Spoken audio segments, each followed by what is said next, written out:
Hi, this is John DL here again with the first vidcast for February.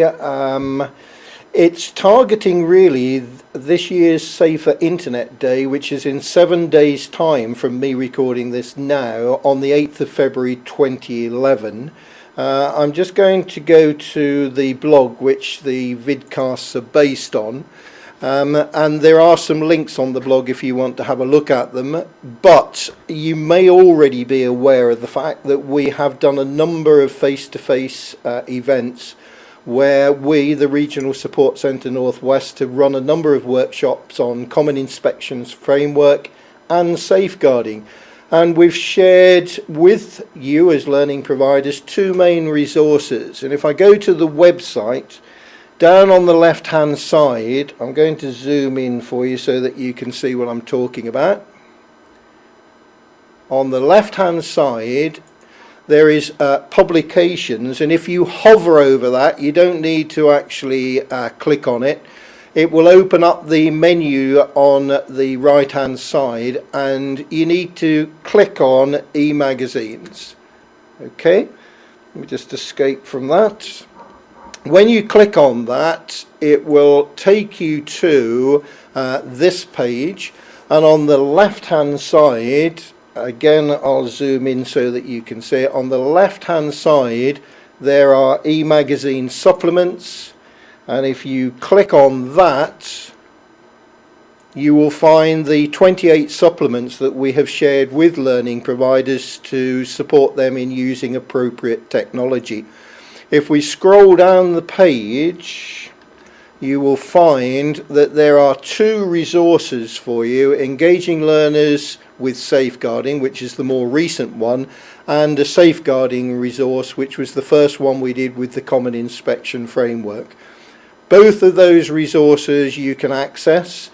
I do apologise to those who downloaded the earlier one of number 24 there. That's this one. Okay, I was led to believe that one of the images there was royalty free for use on non-commercial products. It wasn't, it turns out. We were invoiced for using it. I want you to make sure you're not invoiced. Please download the latest version if you're going to use it, and that will avoid any problems. Okay, so that is the two resources that we have produced for you already. What I'm going to do now is to look at the 7 finds that I think may well be of use to you on Safer Internet Day or throughout the year. I know the one-off day is an important one, but these can be used throughout the year. The first find is from Teaching Ideas. It's a resource that is designed to help learners stay safe online. If we go to the website itself, okay, you'll see on this particular website that there are lots of PDF resources and display resources and videos and photos and games and applications, places and maps. There's some jokes, there's some links that are useful as well. There's an awful lot on there.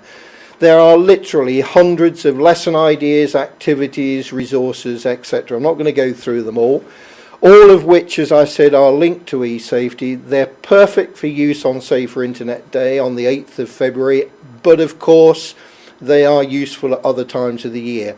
The address has been at the top of the screen, as it will be with all of the finds, so please use that to access those resources. Okay, back to the blog. Our second find today is from NetSmarts.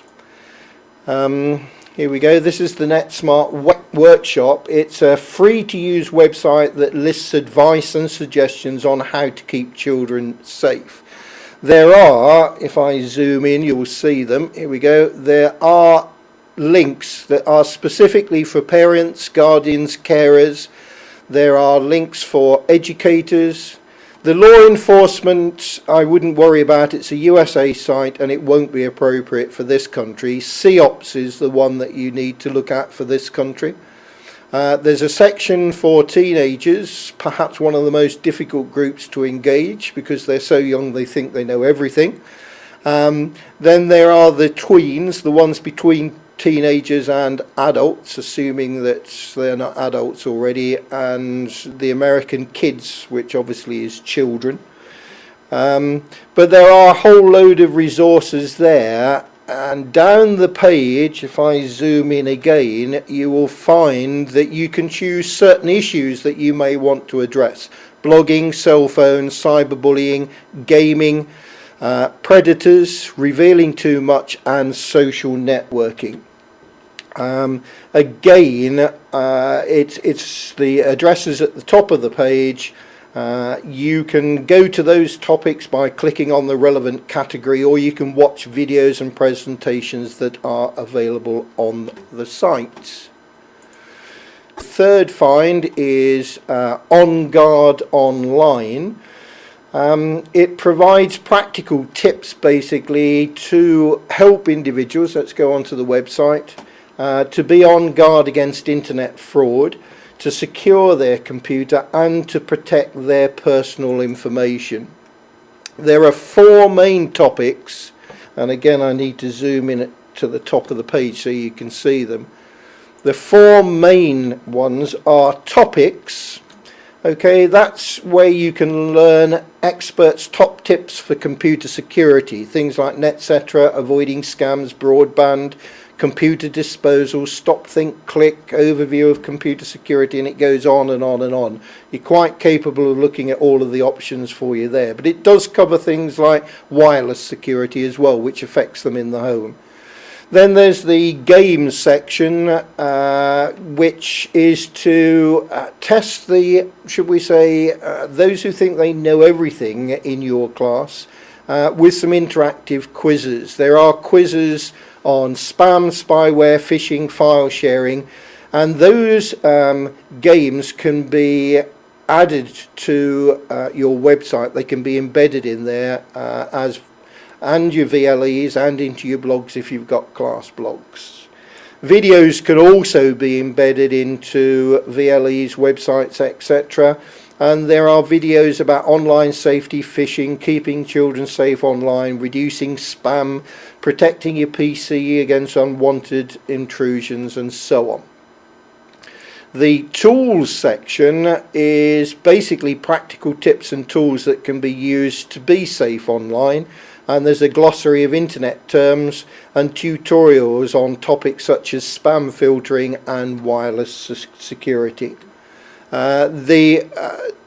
You need to evaluate the links that are there to decide on whether it's suitable for you. Don't take any of these resources as, oh, we can just dish them out. You do need to look at them and see whether they will enhance what you're currently doing or enable you to address things that you're currently not addressing. Fourth find, staying safe online. I mean, so you'll see they're all got the online in it as well. This has been produced by the National Cyber Security Alliance in America with a mission to educate and therefore empower a digital society, the 21st century, to use the internet safely and securely at home, work, and in the American terms, school. That means education right the way through from schools as we know it to HE. To protect the technologies that individuals use, the networks that they connect to, which obviously is important from learning providers' point of view, and the shared digital assets on VLEs, etc. The website address is at the top of the page, but I think you'll actually find that the higher education section may be more appropriate to you. And in here you've got sections for students, which if you go into it have got 2 PDFs, what college students can do. You can adapt these, change the wording, you know, what learning providers, learning provider learners can do. The other one is C3, method of staying safe online, and that addresses things like cyber security, that's 1, cyber safety and cyber ethics. So those are the 3 things that addresses. The administrators section, which you can access just by clicking on the heading there, That includes again 2 downloads of PDFs on what learning provider administrators can do. It does say college, but it is across the board. And a culture of cyber security. And the third one, which may be of interest to those of you in HE, is the higher education campaign that's going on in the United States. But for all of us, there are 2 video clips there that I think you will actually find useful. Fifth find. The fifth find is all about staying safe online. It's their YouTube channel. It's got 12 clips currently. I'm just going to go in. Oh, no, it's not that one. It's got 12 clips currently. This is one of the clips, and hopefully you'll be able to hear this. It appears that you can. Okay, this is about cybercrime. Okay, I'm not going to play it all to you, it would be a bit pointless. But there are 12 clips there that are well worth having a look at. Again, not all of them will be suitable, but do go and have a look.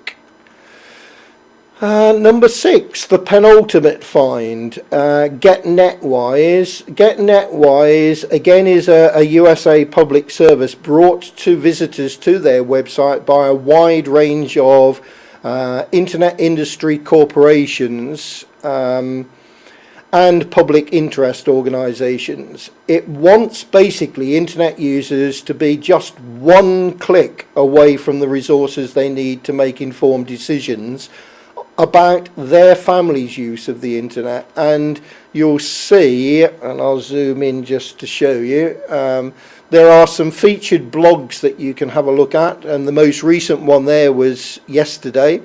Download first ever digital safety app for your smartphone. There are how-to videos.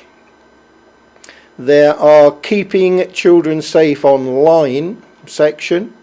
There's stopping unwanted email and spam, and there is the last 2 on there, and again I'll just zoom in so you can see them, protecting your computer, and the important one to most people is keeping your personal information private. Again, it's an excellent site. You need to make allowances for some of it being USA orientated, but one site worth having a closer look at. And finally, from our friends at makeuseof.com, I tweeted about this yesterday and have had quite a lot of feedback from people saying how good it is. It's the 9 ways to prevent theft from your online activities, and it speaks for itself. There's a bit about phishing websites, using antivirus and anti-malware programs, using open DNS, unique passwords for every website, and it goes on. As I say, there are 9 things there which I think you will actually find very useful. Hopefully some of you will find those finds useful for staying on a safer internet day, which, as I said, is on the 8th of February, and or throughout the year. Before I go, just one last reminder not to forget to go to our TV channel on St. Valentine's Day at 12:45, where we will be doing another live broadcast. So that's all for today. Hopefully there's something there that's been of use. I'll talk to you again soon.